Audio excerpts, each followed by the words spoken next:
6 a.m. My father's funeral was in 4 hours. That's when they came with sledgehammers. Crack, crack, crack. My handmade chicken coop, 3 months of grief therapy after losing my wife obliterated in 12 minutes. Fresh cedar splinters mixed with morning dew as my terrified hens scattered across the yard. The smell of sawdust and crushed marigolds from my wife's memorial garden filled the air. The HOA president? She posted photos on Facebook with laughing emojis, called it a lesson for people who don't belong. What she didn't know, what nobody knew, was that buried 6 feet beneath my boots sat a 60-year-old drainage valve, one rusty handle that controlled the flow to their $5 million resort lake. The same lake that kept 347 property values sky high. The same lake that made their McMansions worth triple what they paid. One twist, 48 hours, mudflats. What would you do if your HOA did this during your parents' funeral? Tell me where you're watching from, because I guarantee your HOA has pulled similar garbage. My name's Jasper Crawford Jazz to anyone who matters. And 6 months ago, I thought I knew exactly how screwed I was. Third-generation electrician, recently widowed, caring for a father who calls me Tommy half the time because dementia's a real son of a bitch. I inherited 2 acres in Willowbrook Estates from my grandmother in 2019. Now, Willowbrook's the kind of place where people spend more on lawn care than most folks make in a month. McMansions worth $800,000, HOA dues that could fund a small country, and neighbors who measure your grass with actual rulers. Here's what made my property special, and I use that term loosely. It sits at the natural low point of the entire development. Every drop of rain, every sprinkler overspray, every storm drain for 347 homes eventually flows through my land toward Willowbrook Resort Lake. That $5 million crown jewel where Instagram influencers pose and tech bros hold their weddings. After my wife Sarah died from cancer, I built a chicken coop. Not because I'd gone country, because grief makes you do weird shit, and hammering nails felt better than hammering whiskey. Spent 3 months hand-selecting every cedar board, built it right where my grandmother's chickens had lived since 1959. The smell of fresh pine shavings, the sound of Henrietta pecking at morning corn, it kept me sane when everything else felt like it was falling apart. What I didn't know was that 6 feet beneath my boots, my grandmother had left me the world's most valuable inheritance. Buried in her basement records, I'd found a cryptic note. Emergency drainage controls for wet seasons, manual valve, storm system connection. Figured it was old farming nonsense. Turns out that nonsense controlled 73% of the water flow to the neighborhood's precious lake. Enter our villain. Delilah Thornfield, HOA board president and professional pain in the ass. 48, blonde, drives a white Range Rover with plates reading Horain because subtlety died the same year as shame, apparently. She moved here 5 years ago, married to Preston, who just happens to run the development company eyeing lake expansion. Delilah's the type who wears Louboutins to check her mailbox and has never encountered a problem she couldn't solve by calling someone's manager. The violation notice arrived on a Tuesday, crisp as fresh-pressed hatred. Unauthorized agricultural structure, $500 fine, escalating $100 daily until removed. I called to explain. Grief therapy, recent loss. You know what this compassionate community leader said? Mr. Crawford, grief doesn't exempt you from community standards. The texture of that letter crumpling in my work-hardened hands. The way Delilah's manicured voice cut through the phone like broken glass. Right then, standing next to my therapeutic chicken coop, while my father forgot my name upstairs, something crystallized. I requested a variance hearing, denied without review, asked for mediation. Not necessary. 30-day extension? Absolutely not. See, here's the thing about Willowbrook Estates. It's built on a house of cards made of property values. That resort lake keeps 347 homes worth double what people paid. Wedding venue bookings, fishing tournaments, those sunset paddleboard yoga classes that rich women Instagram. Remove the lake? Property values crater by 40% overnight. My modest ranch house sits among these monuments to mortgage debt like a working man's middle finger, which makes it a target. And targets, well, they tend to get eliminated. I hung up the phone and watched Henrietta chase a grasshopper across the yard. The morning air carried the scent of fresh cedar, and that particular smell of lake water just after sunrise, clean, promising, valuable. What Delilah didn't know, what nobody knew, was that my worthless corner of paradise came with a kill switch. One rusty valve handle that could turn their $5 million lake into the world's most expensive mud puddle. But first, I had to figure out if I had the guts to use it. 3 days later, my mailbox delivered a legal grenade disguised as a certified letter. Thornfield and Associates Legal Services, because of course our HOA president runs her own law firm. Nothing screams fair and balanced like being judge, jury, and executioner all rolled into one perfectly manicured package. The paper felt expensive between my fingers, that heavy stock lawyers use when they want you to know you're about to get financially violated. Notice of legal action, immediate cessation required. 3 separate covenant violations, $2,000 in administrative fees, and a 72-hour deadline that started ticking while my father lay in hospice calling for his dead mother. But Delilah made her first rookie mistake. Those violation photos were shot from my neighbor's property. I could tell from the angle, the fence post lurking in the corner like a photographic confession. Thanks to 20 years of electrical work, I'd learned that documentation beats intimidation every single time. That weekend, I installed 4 security cameras with night vision. It cost me $800 I couldn't afford, but my grandfather used to say, "Knowledge is expensive, but ignorance costs everything." Turns out the old bastard was right about more than just poker. While running cable for the cameras, I decided to dig into HOA covenant law. 3 hours of reading county regulations that could cure insomnia, but buried in the bureaucratic word salad, was pure gold. Delilah never filed proper amendments with the county. Her agricultural restrictions, legally worthless without county planning approval. I'd seen this same mistake on commercial jobs where contractors tried cutting corners on permits. The real jackpot was waiting in Grandma's basement files, wedged between 40 years of seed catalogs and fertilizer receipts. Original 1959 property survey, musty as a tomb and twice as valuable. My chicken coop sat on the exact footprint of Grandma's original hen house, predating the HOA by 37 years. Grandfathered agricultural use, legal as apple pie and twice as American. I filed a counterclaim citing continuous agricultural use since Eisenhower was president. The smell of old ink and decades-old paper mixed with the sweet satisfaction of watching legal bullies choke on their own paperwork. Then my cameras caught something that made my coffee taste like victory. 2:47 a.m. on a Tuesday, motion alert buzzing my phone like an angry hornet.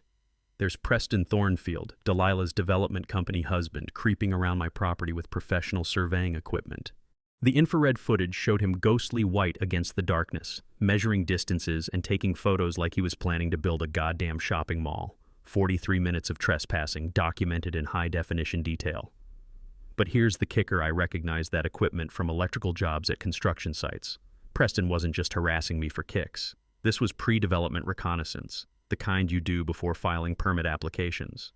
The next morning found me at the county planning office, drowning in public records that smelled like bureaucracy and broken dreams. After 45 minutes of paper cuts and eye strain, I struck oil. Preliminary development applications for Willowbrook Resort Phase 2, submitted by Preston's company. The expansion required access easement across my property. My worthless 2 acres sat at the perfect drainage point for their resort expansion. They couldn't afford to buy me out at fair value, so they'd drive me out through HOA harassment, then snatch my land at a foreclosure auction for pennies on the dollar. Clever, evil, and about to backfire spectacularly. That afternoon, Delilah called with her kindergarten teacher about to lose her shit voice. "Mr. Crawford, we've reviewed your county filing. Very clever. But the board has authorized immediate removal of your structure if you don't comply voluntarily." Meaning what exactly? "Contractors standing by. Your deadline is tomorrow at noon." The line went dead with a click that echoed like a coffin lid. I sat there holding the phone, listening to the dial tone buzz against my ear like electronic laughter. But something else was buzzing to my brain, connecting dots I hadn't seen before. My property wasn't just at the neighborhood's low point geographically. It was the drainage control point for the entire development. And somewhere in Grandma's basement files, I'd seen references to emergency drainage controls and manual valve systems. That evening, I stood on my back porch watching Henrietta chase grasshoppers while the setting sun turned the lake into liquid gold. The air carried the scent of fresh cedar from my coop and that clean smell of lake water just after sunset, peaceful as a Norman Rockwell painting. But beneath my boots, 6 feet down in the dark, something waited. Some piece of 1960s infrastructure that my grandmother had controlled for 60 years. And if Preston wanted my land badly enough to commit trespassing and fraud to get it, maybe that buried secret was worth more than I'd ever imagined. Tomorrow, Delilah would find out what happens when you threaten a man with nothing left to lose. Delilah's deadline came and went like a fart in church, loud, embarrassing, and ultimately meaningless. Noon Tuesday found me sipping sweet tea on my porch, watching 3 contractors in hard hats mill around my chicken coop like confused tourists. Turns out grandfathered agricultural rights have more bite than HOA legal threats. But victory has a way of making your enemies desperate. And desperate people do stupid, vindictive shit. Thursday evening, my phone exploded with notifications that made my stomach feel like I'd swallowed broken glass. Emergency HOA meeting, Friday night. Agenda: addressing health and safety hazards in Willowbrook Estates. Every homeowner got the notice except me, a little oversight I discovered when my neighbor Janet texted asking if I was dying of some exotic chicken disease. Friday at 7 p.m., while I was elbow deep in a restaurant's electrical panel that smelled like grease and desperation, Delilah held her show trial. 30 neighbors packed into the clubhouse to watch a PowerPoint presentation that would have made Joseph Goebbels proud. "Chickens attract rats," she proclaimed, clicking through slides of my hens like they were evidence in a murder trial. "Rats carry disease. Disease impacts property values. This agricultural operation poses a direct financial threat to our community."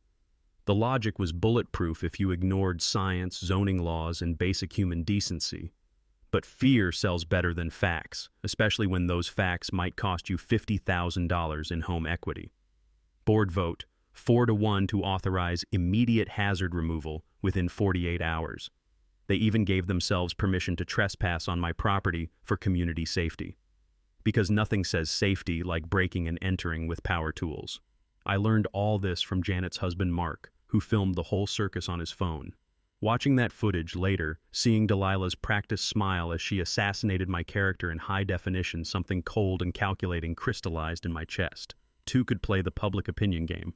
I'd started a Facebook group called Willowbrook Property Rights right after her first legal threat, posted historical photos showing our neighborhood as working farmland, shared Preston's midnight trespassing footage, told my story about HOA harassment during family crisis.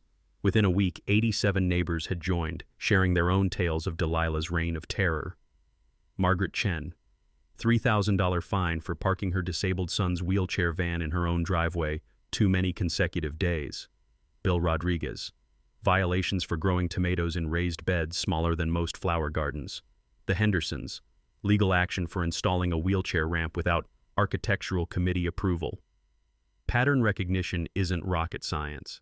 Delilah targeted anyone who disrupted her suburban fantasy disabled access, ethnic gardens, working-class vehicles, grief therapy chickens. All threats to the pristine aesthetic that kept property values climbing toward heaven. But Facebook was just foreplay. The real move was Heritage Day, a neighborhood potluck featuring fresh eggs from my supposedly plague-carrying hens. 63 neighbors showed up on Sunday afternoon, sharing stories about the area's farming history while their kids collected warm eggs and fed Henrietta by hand. The smell of charcoal and fresh corn mixed with children's laughter and the sound of hens clucking contentedly in their run. For the first time since Sarah's funeral, my property felt alive with purpose instead of poisoned by conflict. That's when Margaret Chen dropped the bomb that changed everything. "Jazz," she whispered, pulling me aside near the vegetable garden Sarah never got to finish. I used to do real estate title research. I looked up Delilah's business filings. She glanced around like we were planning a bank heist. Her firm represents the resort developers. She's been collecting pre-sale commissions on Phase 2. Every puzzle piece clicked into place with the satisfying snap of a perfectly fitted joint. Delilah wasn't enforcing community standards. She was clearing inventory for a payday that would make her rich enough to buy her own lake. But Margaret saved the best for last. While diving through property records, she'd found something that made my grandmother's old farming notes suddenly relevant. Original 1962 county drainage maps showing my property as the manual flood control point for the entire development. That night, armed with a flashlight and my grandfather's shovel, I went treasure hunting in my own basement. 2 hours of digging through dirt that smelled like decades of secrets. My blade finally rang against metal. 6 feet down, wrapped in oiled canvas like pirate treasure, lay a valve wheel connected to a pipe thick as my forearm. The metal was cold and rough under my work gloves, but it turned smooth as silk when I gave it a gentle quarter rotation. 20 minutes later, the retention pond behind my house had dropped 2 inches. I stared at that valve wheel in the beam of my flashlight, understanding flooding through me like ice water. My therapeutic chicken coop wasn't just built over any random patch of dirt, it sat directly above the drainage control system for 347 homes and one $5 million lake. Delilah wanted to play dirty? I was sitting on the game board. Monday morning arrived like a bureaucratic apocalypse delivered via certified mail. My phone started ringing at 6 a.m. with violation reports that read like the fever dreams of a suburban dictator with too much time and not enough therapy. Violation number 1. Unsightly commercial vehicle disrupting residential aesthetic. My work truck, the same Ford F-150 that had fixed half the neighborhood's electrical problems, including Delilah's garage door opener last Christmas. Violation number 2. Excessive noise disturbance during designated quiet hours. Joe. The backup alarm that beeped for exactly 12 seconds while I reversed out of my own driveway.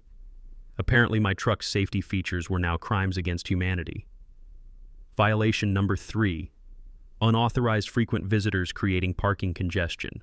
The hospice nurses caring for my dying father. Because nothing says community values like harassing medical professionals during a family crisis. By Friday, I'd collected 12 violations like Pokemon cards from hell.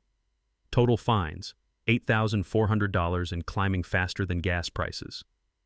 Each notice arrived with the crisp efficiency of paper cuts designed to bleed your bank account dry. But Delilah's masterpiece was violation number 12, disturbing community peace through excessive emotional displays. Translation: crying at my father's bedside was now an HOA infraction because it made joggers uncomfortable during their morning virtue signaling sessions. The smell of antiseptic and approaching death filled my father's hospice room while I read legal threats about my grief being a municipal code violation. If Satan ran a homeowners association, Delilah would be his star pupil. But here's what happens when you corner a man who's already lost everything. He stops playing defense and starts looking for weapons. My Facebook group had mushroomed to 200 members after Heritage Day. Each violation notice I posted sparking more outrage than a referee's bad call at the Super Bowl. The comments section became a support group for HOA survivors, sharing war stories that made my chicken coop dispute look like a parking ticket.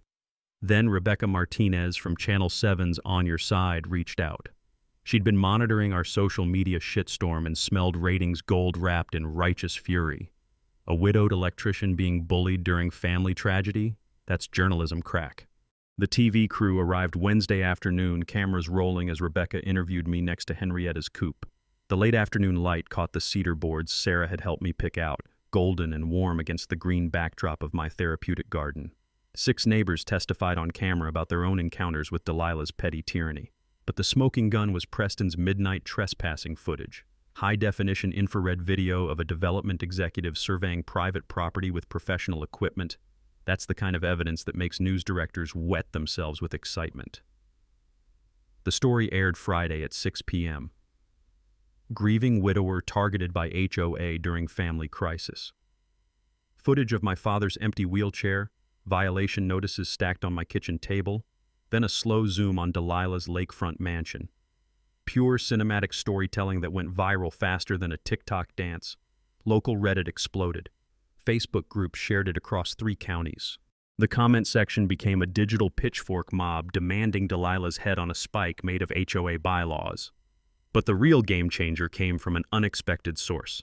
Dr. Sarah Chen Margaret's sister and an environmental scientist at State contacted me after the broadcast.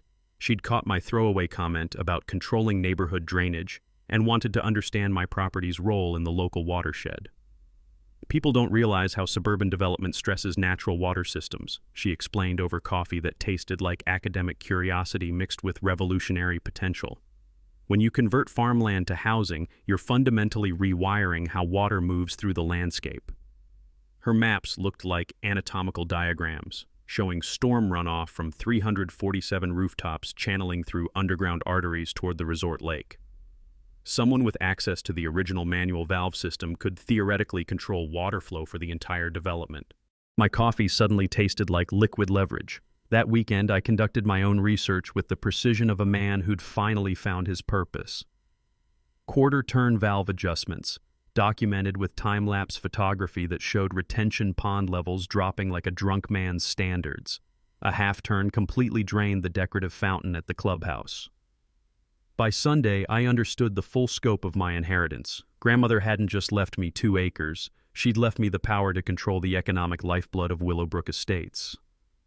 Monday brought the validation I needed. Resort management called an emergency board meeting. Wedding cancellations were mounting. Negative reviews mentioned community instability. Bad publicity was costing real money, the kind that makes rich people panic and working stiffs smile. Delilah's response was predictably unhinged.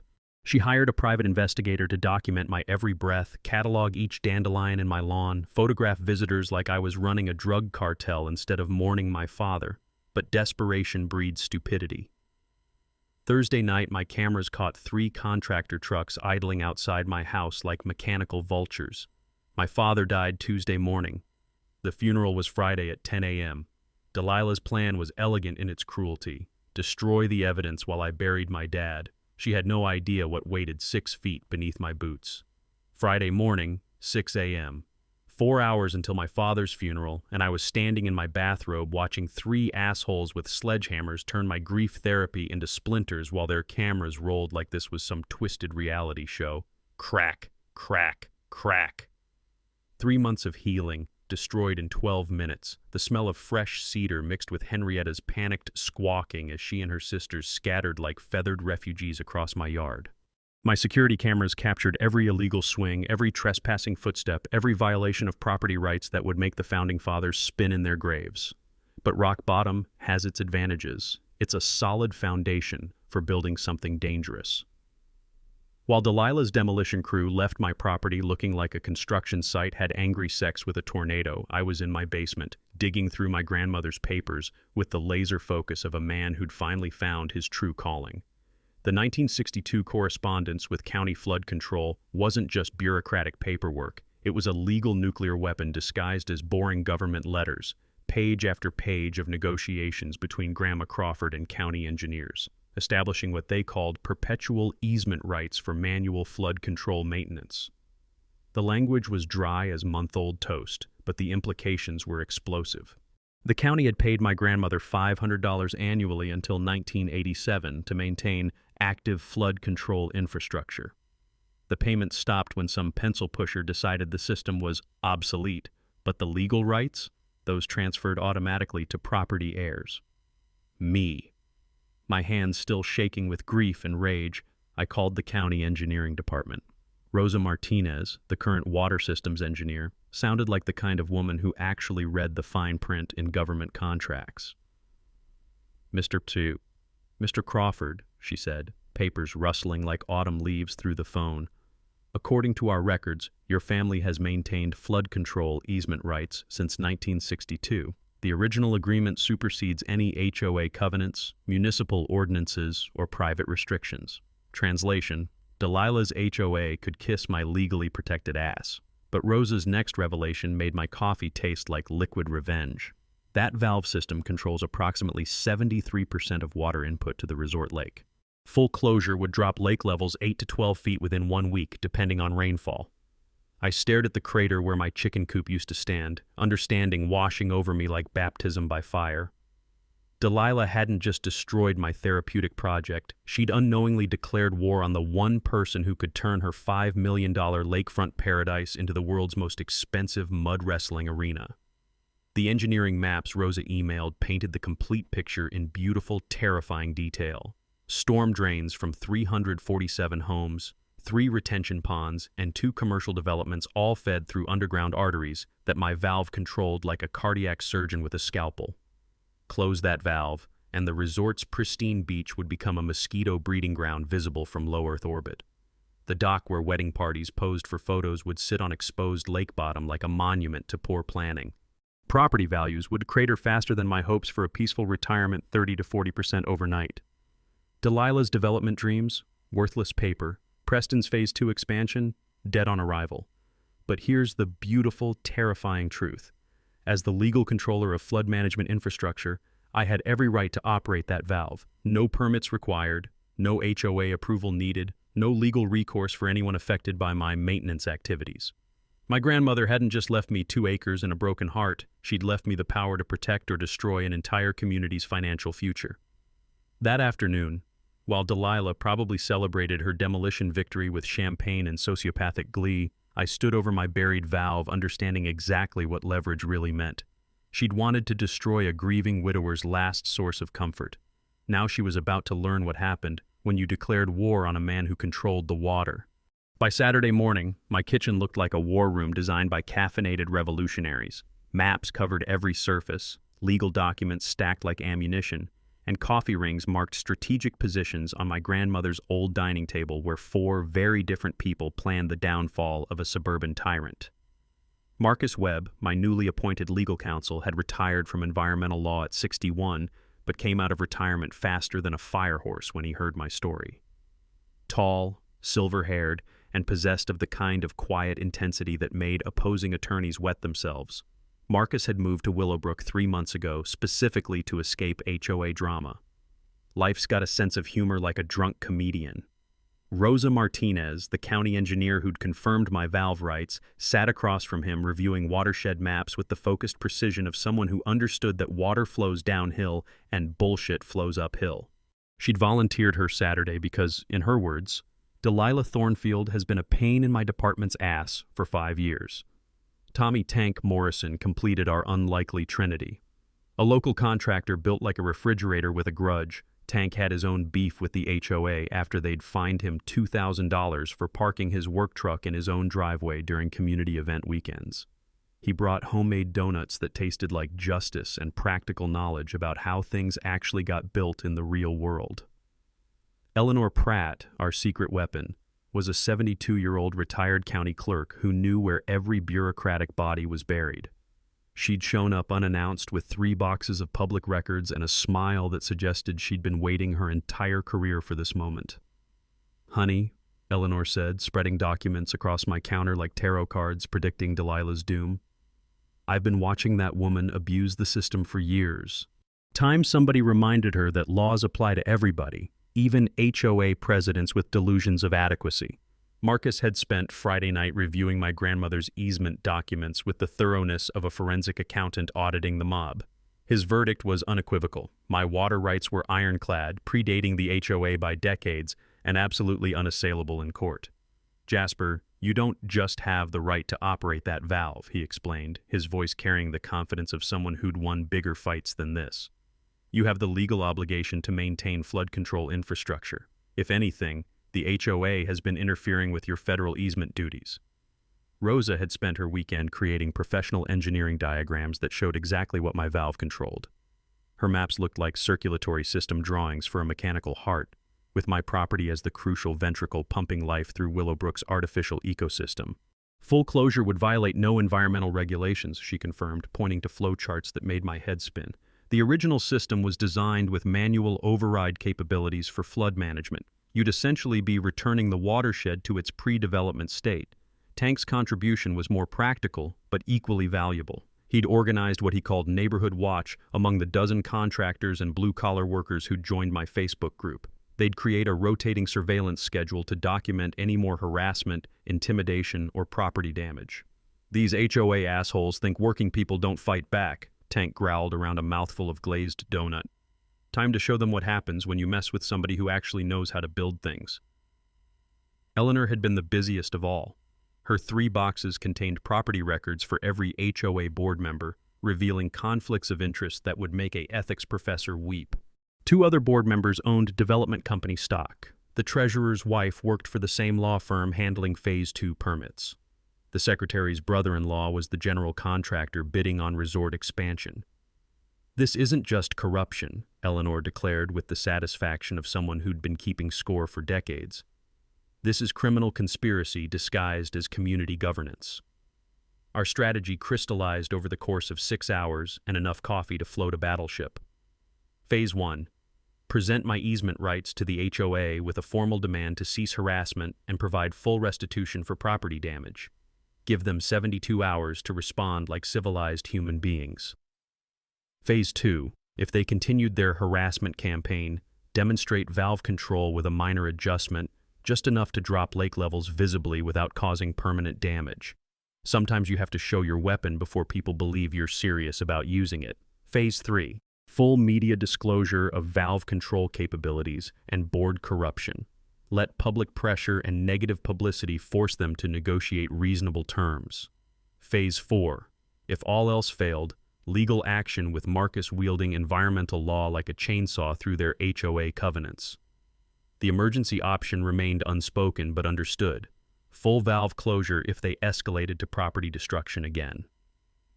I'd spent my Saturday learning that I wasn't fighting alone anymore. Tank had connections throughout the blue-collar community. Rosa had allies in county government. Marcus knew environmental lawyers across 3 states. Eleanor had dirt on half the county commissioners. But most importantly, I'd learned that knowledge really is power, especially when that knowledge involves controlling the thing that keeps your enemy's property values from collapsing like a house of cards in a hurricane. Sunday evening, I stood over my valve one more time, understanding exactly what Sunday morning would bring. Monday morning brought psychological warfare disguised as community concern. Delilah had apparently spent her weekend crafting a character assassination campaign that would have impressed the KGB if they'd specialized in suburban nightmare scenarios. Anonymous flyers appeared in every mailbox except mine, featuring my driver's license photo clearly obtained through illegal means, alongside warnings about my deteriorating mental state following multiple family tragedies. The flyers suggested I'd become a potential danger to neighborhood children and pets, and recommended residents maintain safe distances and report suspicious activities. By Tuesday, fake online reviews started appearing about my electrical business. 1-star rants claiming I'd left homes unsafe and damaged property during installations. The reviews were obviously manufactured to mention work I'd supposedly done in cities I'd never visited, and one criticized my unprofessional attitude during a job that happened while I was at my wife's funeral. But Delilah's masterpiece was the phone calls to my commercial clients. 3 businesses canceled contracts after receiving anonymous tips about my lawsuit troubles and unstable personal situation. She was systematically destroying my livelihood while painting herself as a concerned community leader protecting innocent families from a grieving madman. Wednesday's HOA board meeting included a special safety discussion about residents who might pose risks during emotional crises. They didn't mention my name, but the PowerPoint slides included photos of my property, my truck, and security footage of me working in my yard. Delilah had turned my grief into a public safety issue. The Whisper campaign worked like suburban wildfire. 3 neighbors who'd previously supported me started avoiding eye contact at the mailbox. Parents steered their kids away from my property like I was harboring weapons-grade plutonium instead of mourning my father. But here's what happens when you corner a man who's already lost everything and recently discovered he owns the nuclear option. You force him to make some very dangerous decisions. Thursday night, I called an emergency meeting of my war council. Marcus arrived with a legal briefcase full of righteous fury. Rosa brought updated engineering data that made my valve control look even more devastating. Tank showed up with surveillance photos that would have made the FBI jealous. Eleanor carried a file folder thick as a phone book, packed with evidence of HOA corruption that could topple governments. "She's trying to drive you crazy enough to do something stupid," Marcus observed, studying the fake reviews on his laptop. "It's a classic isolation strategy: destroy your support network, eliminate your income, then wait for you to snap so she can justify whatever comes next." Rosa's new data revealed something that made my coffee taste like liquid revenge. Recent county assessments showed the resort lake's property tax valuation at $47 million across all affected properties. A 12-foot water level drop would reduce that valuation by approximately $18 million, creating tax assessment appeals that would tie up county resources for years. "She's not just attacking you personally," Rosa explained, pointing to spreadsheets that looked like financial weapons. "She's betting everything on you being too civilized to use the power you have." That's when Tank dropped the bombshell that changed everything. His surveillance network had been monitoring Delilah's activities since the demolition, and they'd discovered something that made her character assassination campaign look like amateur hour. "Jazz, she's planning to file a restraining order tomorrow morning," Tank announced, his voice carrying the weight of someone who'd seen the paperwork. "Claims you've made terrorist threats against the community. Says you're planning to poison the water supply and destroy property values through environmental sabotage." The accusations were based entirely on fabricated witness statements from board members who'd suddenly remembered threatening conversations that never happened. The restraining order would prevent me from attending HOA meetings, accessing community areas, or even walking past certain properties. It would also destroy any remaining credibility I had with potential clients. Eleanor's research had uncovered the real reason for Delilah's desperation. The Phase 2 development deal included performance deadlines tied to property acquisition. If Preston's company couldn't secure my land by December 31st, they'd forfeit their $500,000 development deposit and lose exclusive building rights worth millions. "She's not just harassing you for fun," Eleanor explained, adjusting her reading glasses with the precision of someone delivering a death sentence. "She's facing financial ruin if this development deal collapses. That makes her desperate enough to do anything. But desperation cuts both ways. Friday morning, I stood over my valve with a wrench in my hand and 48 hours to decide whether I was brave enough to fight fire with fire. Delilah wanted to destroy my reputation, my business, and my right to exist peacefully in my own community. She'd turned my grief into a weapon and my loss into a public spectacle. Time to show her what real power looked like. I turned the valve one full rotation counterclockwise and started my stopwatch. The lake level began dropping immediately. In 24 hours, Delilah would wake up to a very different view from her lakefront mansion. Game on. Saturday morning dawned with the kind of crystal-clear sky that makes you believe in divine justice. By 6 a.m., my phone was buzzing like an angry hornet's nest with messages I'd been waiting months to receive. The first call came from Janet Henderson, my neighbor who'd been quietly supportive throughout Delilah's reign of terror. Her voice carried the breathless excitement of someone witnessing a miracle disguised as a natural disaster. "Jazz, you need to see what's happening at the lake. The water level. Jesus Christ, what did you do?" By 7 a.m., I had my answer. The resort lake had dropped 4 feet overnight. The pristine beach where Instagram influencers posed for engagement photos now featured 20 yards of exposed lake bottom that smelled like primordial soup mixed with dead fish. The decorative dock where $50,000 weddings happened extended uselessly over mud flats that looked like the surface of an alien planet. But the real entertainment was watching Delilah's morning jog turn into a psychological breakdown captured in high definition by my security cameras. She appeared at 7:15 a.m. in her designer running gear, expecting to complete her usual lakefront route past properties worth more than most people's retirement funds. Instead, she encountered an ecological nightmare that would make property appraisers weep and wedding planners commit suicide. The sound she made, part scream, part sob, part primal howl of financial terror, carried across the empty lake bed like the mating call of a dying investment portfolio. She stood there for 8 minutes, staring at exposed dock pilings that rose from the mud like the ribs of some prehistoric beast, her perfect suburban world literally draining away before her eyes. My phone rang constantly throughout the morning. Panicked homeowners, confused resort staff, hysterical wedding planners whose Saturday ceremonies were about to become mud wrestling events. Each call was a small victory, proof that my grandmother's buried gift was working exactly as designed. But Delilah's response was predictably desperate and characteristically evil. By noon, she'd organized an emergency board meeting disguised as a community crisis response. Her plan was elegant in its simplicity: blame the lake drainage on my terrorist sabotage, and use the crisis to justify immediate legal action that would remove me from the community permanently. The meeting agenda, leaked to me by Janet Reese, the board secretary who'd become my secret ally, read like a prosecutor's opening statement. Environmental terrorism by unstable resident, community safety measures, and emergency property seizure procedures.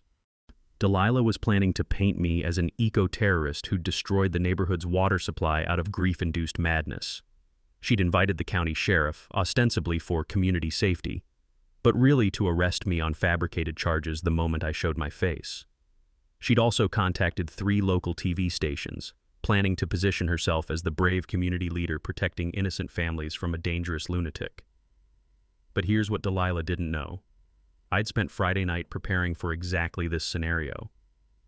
Rosa Martinez had provided official county documentation confirming my legal authority over flood control infrastructure. Marcus Webb had prepared a comprehensive legal brief explaining easement rights in language simple enough for TV news consumers. Tank Morrison had organized 50 supporters to attend the meeting, turning Delilah's kangaroo court into a hostile audience that understood exactly who the real villain was. Most importantly, Eleanor Pratt had spent the week preparing a presentation that would expose 5 years of HOA corruption, illegal meetings, embezzled funds, and development kickbacks that made Delilah's character assassination campaign look like amateur hour. Sunday afternoon brought the validation I'd been waiting for. Resort management called an emergency meeting with county officials demanding immediate investigation into infrastructure failures that were costing them hundreds of thousands in canceled bookings. Wedding venues across 3 counties had blacklisted Willowbrook Resort after photos of the drained lake went viral on social media. The financial pressure was working exactly as planned. Property values were already dropping as potential buyers canceled house tours and existing homeowners panicked about their investments. The lake that had made everyone's property worth double what they'd paid was now a muddy crater that could be smelled from the main highway. But Delilah's final gambit was pure desperation disguised as community leadership. Monday morning, she filed a federal environmental protection complaint claiming I'd illegally altered protected wetlands and destroyed critical wildlife habitat. The complaint requested immediate federal intervention to prevent further ecological damage by unstable individual. She was trying to frame my legal exercise of easement rights as federal environmental crimes. If successful, I'd face years in prison and hundreds of thousands in fines. She was willing to destroy me completely rather than admit defeat. Time for the nuclear option. Monday evening, I placed calls to every TV station, newspaper, and online publication within 100 miles. By Tuesday morning, the media circus would arrive in Willowbrook Estates, and Delilah would learn what happens when you declare war on someone who controls the water. The emergency HOA meeting was scheduled for Tuesday night. Perfect timing for a very public demonstration of exactly who held the real power in our little suburban paradise. Tuesday night, 7 p.m. The Willowbrook Estates clubhouse hadn't seen this much excitement since the great mailbox placement controversy of 2019.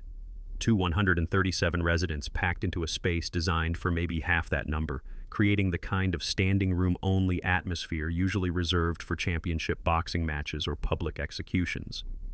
Channel 7's news van sat in the parking lot like a mechanical vulture, Rebecca Martinez and her crew setting up cameras that would broadcast our neighborhood drama to 3 counties. The sheriff's department had sent Deputy Williams, a reasonable man who looked like he'd rather be literally anywhere else on earth than refereeing a suburban civil war. But the real entertainment was watching Delilah realize that her carefully orchestrated public lynching had turned into a very public trial with herself as the primary defendant. She'd arranged the meeting expecting to present me as an unstable terrorist who'd sabotaged community infrastructure out of grief-induced madness. Her PowerPoint presentation included dramatic photos of the drained lake, fabricated witness statements about my threatening behavior, and a timeline of my supposed descent into environmental extremism. What she hadn't expected was Marcus Webb standing at the back of the room with a briefcase full of legal documentation, Rosa Martinez in the front row with county engineering maps, and Tank Morrison flanked by 50 blue-collar workers who looked like they'd enjoyed their dinner and were ready for the evening's entertainment.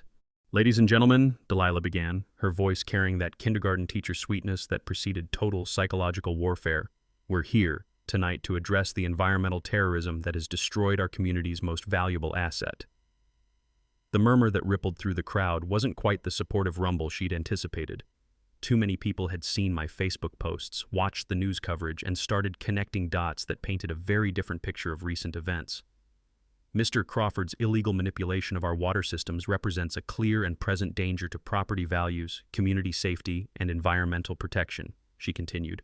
clicking through slides that would have been convincing if the audience hadn't spent 2 days learning the actual facts. That's when I stood up and requested permission to address the community. Deputy Williams nodded. He'd reviewed the legal documentation Marcus had provided and understood that no actual laws had been broken. "Thank you for allowing me to speak," I said, walking to the front of the room with the kind of calm confidence that comes from holding all the cards. "I want to address Mrs. Thornfield's concerns about environmental terrorism and illegal water manipulation." I pulled out my grandmother's 1962 correspondence with County Flood Control, holding the yellowed papers like sacred texts. These documents establish my family's legal authority over manual flood control infrastructure predating this HOA by 37 years. The silence was so complete you could hear the air conditioning humming like mechanical tension. "The county has confirmed my absolute legal right to operate this infrastructure for flood management purposes," I continued, nodding toward Rosa Martinez, who stood to confirm my statement with official county documentation. "In fact," Rosa announced, her engineering credentials giving weight to every word, "Mr. Crawford is not only legally authorized to control water flow, he's legally obligated to maintain flood control systems on his property."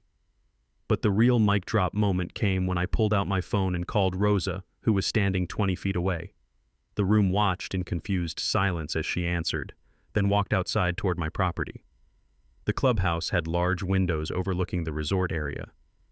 Through those windows, everyone could see Rosa at my valve location, live streaming on my phone's video feed displayed on the meeting room's projection screen. "This is a live demonstration of legally authorized flood control maintenance," I announced, as Rosa's hands appeared on camera, grasping the valve handle. "Mrs. Thornfield has spent the last hour describing this as terrorism. Let's see what it actually looks like." Rosa turned the valve 1/4 rotation clockwise. Within minutes, water began flowing back toward the lake, visible through the clubhouse windows as the retention pond behind the building started rising. The gasps and murmurs from the crowd sounded like a congregation witnessing a miracle performed by a very angry God. "The valve returns to normal operation," I continued, watching Delilah's face cycle through confusion, rage, and pure financial panic. "Lake levels will return to normal within 6 hours. No environmental damage, no terrorism, just legal exercise of documented easement rights." Deputy Williams cleared his throat.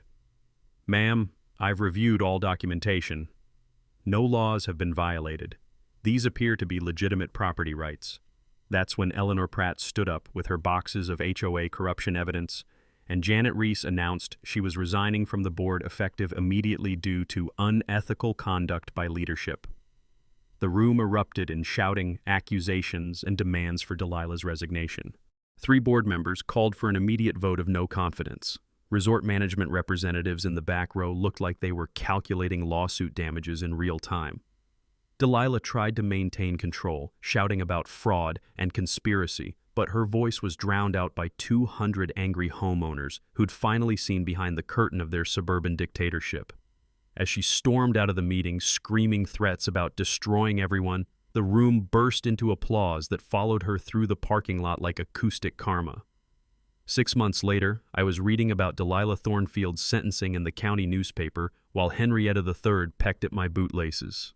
18 months in minimum security for embezzlement, fraud, and what the judge called conspiracy to commit institutional harassment. Preston's development company had folded faster than a lawn chair in a tornado, taking their lakefront expansion dreams with it. The new HOA board elected by the largest voter turnout in Willowbrook history had reversed every action against me within their first week. They reimbursed my legal costs, paid double damages for my demolished coop, and issued a formal apology that now hangs framed in my kitchen next to Sarah's recipe for her famous cornbread. But the real magic happened when our little suburban civil war transformed into something beautiful. The Willowbrook Heritage Garden sprawled across my 2 acres like a living history lesson that smelled like fresh herbs and possibility. Historical displays showed our area's farming past, complete with my grandmother's Depression-era photos and stories about feeding families from this same soil. The educational chicken coop I'd rebuilt with neighborhood volunteers had become a destination for school groups learning that food comes from farms, not grocery stores. Local 4th graders visited monthly for lessons about sustainable agriculture and watershed management. Their teacher, Mrs. Patterson, always brought them during morning egg collection, and the sound of children's laughter mixed with contented clucking was better than any therapy I'd tried since Sarah died. Rosa Martinez, who'd become much more than my county engineering contact, helped establish the property as an official environmental education site. Our weekend watershed consultations had evolved into something that made my neighbor Janet grin like she'd invented romance. Sunday morning coffee over drainage maps had led to helping other communities fight HOA abuse before lawyers got involved. Together, we'd created the Easement Education Fund, a scholarship program that helped rural property owners research their legal rights and protect family land from development vultures. The fund had already prevented 4 families from losing their property to aggressive HOAs using the same tactics Delilah had tried on me. Our success stories read like a greatest hits album of David versus Goliath victories. Margaret Chen kept her son's wheelchair van after we found ADA violations in her HOA's enforcement. Bill Rodriguez's vegetable garden survived when we discovered his deed included agricultural rights. 3 military veterans kept their flagpoles after learning about federal protection laws that supersede HOA aesthetic guidelines. Every Memorial Day, Willowbrook hosts Heritage Festival, our annual celebration of farming history and environmental stewardship that draws families from across 3 counties. Children collect warm eggs while their parents share stories about standing up to institutional bullies and protecting what matters most. The festival raises money for our scholarship fund and creates the kind of positive community connection that makes newspaper editors write feel-good stories instead of crime reports. Last year, we raised $47,000 and helped 16 families avoid foreclosure through HOA harassment. But my favorite moments still happen every sunrise, standing on my back porch with coffee that tastes like contentment, watching new generations of chickens peck peacefully in the same spot where my grandmother's hens lived 60 years ago, the smell of cedar shavings and morning dew, the sight of kids walking to school who wave at Mr. Jazz and ask about today's egg count, the sound of water flowing properly through systems that protect instead of threaten. Sarah would have loved seeing our grief therapy chickens become environmental education stars. She would have laughed at the irony of our worst nightmare becoming our community's greatest success story. Most importantly, she would have been proud that we'd turned personal tragedy into protection for other families facing similar battles. The resort lake sparkles like liquid gold again, but now it comes with respect earned through understanding that water-like power flows to whoever controls the source. I'm the honorary environmental steward for our entire watershed, a position that pays nothing but carries the kind of authority that makes future HOA boards think very carefully before harassing anyone about anything. Property values didn't just recover, they soared. Turns out, having a nationally recognized environmental education site beats having a tyrant running your HOA every single time. Knowledge is power, but shared knowledge is community protection. Share your HOA nightmare story in the comments. You might be featured in our next episode. Subscribe to HOA Stories and hit that notification bell so you never miss another tale of regular people fighting back against suburban tyranny. Because every bully needs to learn that sometimes the quiet guy with the chickens controls the water. That's all for today's HOA madness. If watching justice serve itself made your day, smash that like button, share your thoughts down below, and make sure you're subscribed. More outrageous neighborhood showdowns are just around the corner.